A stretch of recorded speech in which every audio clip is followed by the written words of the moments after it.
Welcome to Oak Tree Stories, timeless tales rooted in India. Here you'll find gentle, thoughtful tales drawn from our rich storytelling traditions, from ancient fables and folklore to heartwarming slices of modern Indian life. Each story is carefully chosen and lovingly crafted to be age appropriate and calming, with just a touch of wonder. So come, get cozy, and let the story begin.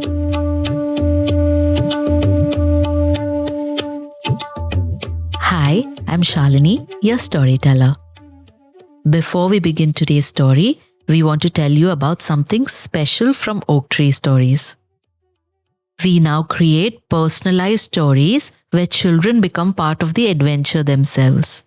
Stories filled with familiar places, favorite people, magical moments, and sometimes clues, mysteries, and surprising discoveries too. They make wonderfully meaningful gifts for birthdays, graduations, baby showers, christenings, Upanayanams, or even simply as a just like that surprise for someone you love. So if you would like to create a story especially for your child, you can visit www.oaktreebooks.in/Oak Tree Stories to find out more. And now for today's story. This is an old folk tale from Western India about three travelers, a missing camel, and a dusty road that revealed far more than anyone expected. All right then, find a comfortable place, take a deep breath, and let's begin.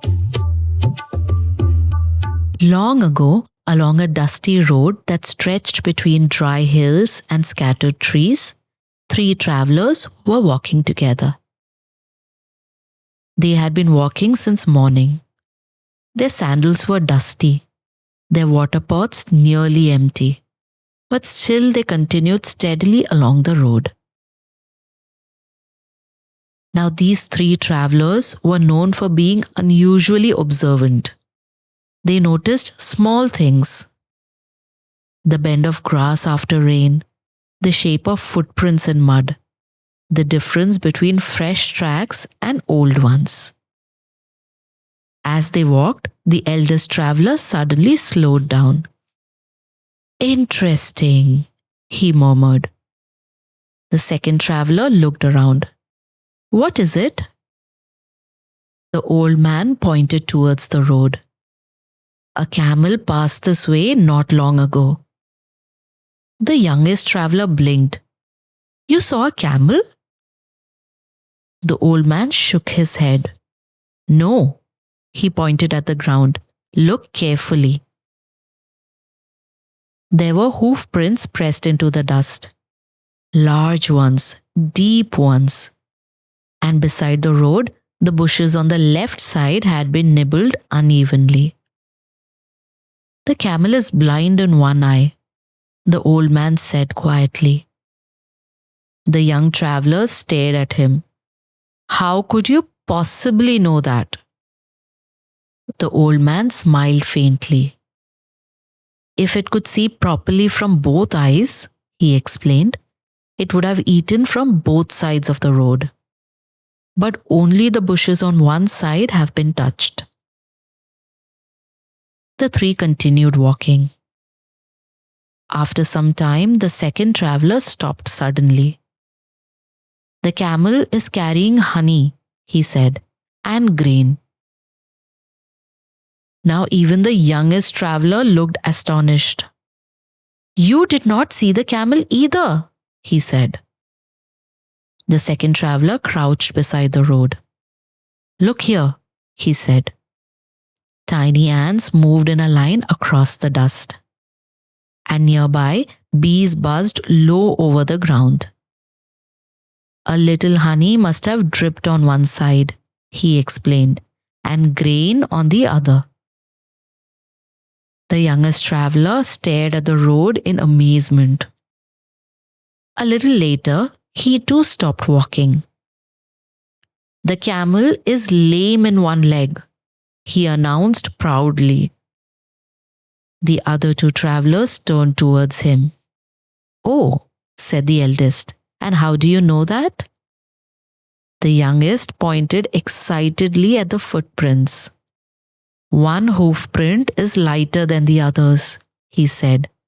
"The camel is not putting full weight on that leg." The old man smiled approvingly.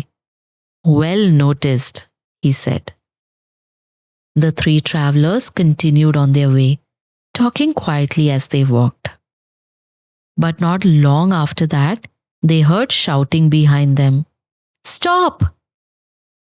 A man came hurrying down the road towards them, sweaty, breathless, and upset. "My camel is missing," he cried. The travelers stopped immediately. "Was your camel blind in one eye?" asked the eldest. "Yes," cried the man. "And carrying honey and grain?" asked the second traveler. "Yes." "And lame in one leg?" asked the youngest. "Yes," shouted the man. Then suddenly his face changed. "You have seen my camel," he accused. "You know everything about it." The three travelers shook their heads. "We have not seen it," said the eldest. But the camel owner refused to believe them. "You must be thieves," he shouted. And before long, the three travelers were dragged before the local judge. The judge listened carefully as the angry camel owner spoke. "They stole my camel," he insisted. "How else could they know so much about it?" Then the judge turned to the travelers. "Did you see the camel?" he asked. "No," they replied.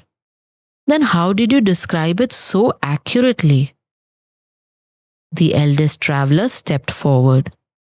"We simply observed the road," he explained.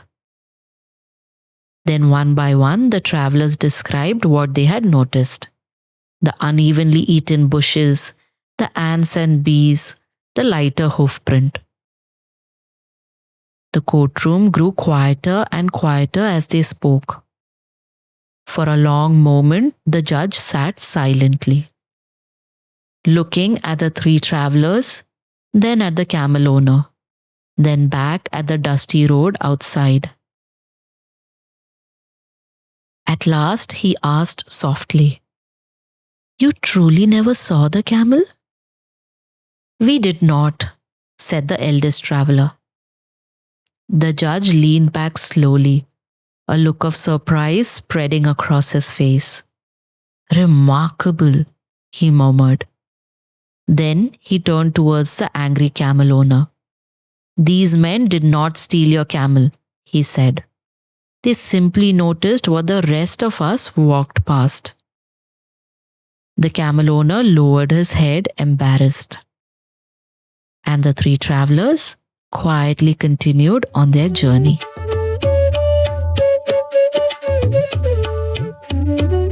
And that was today's story about three travelers who noticed things that everyone else had hurried past.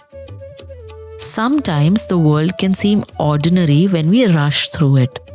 But sometimes, if we slow down, look carefully, and pay attention to small details, we begin to notice stories everywhere. If you enjoyed today's story, we would love to see what it inspires you to create.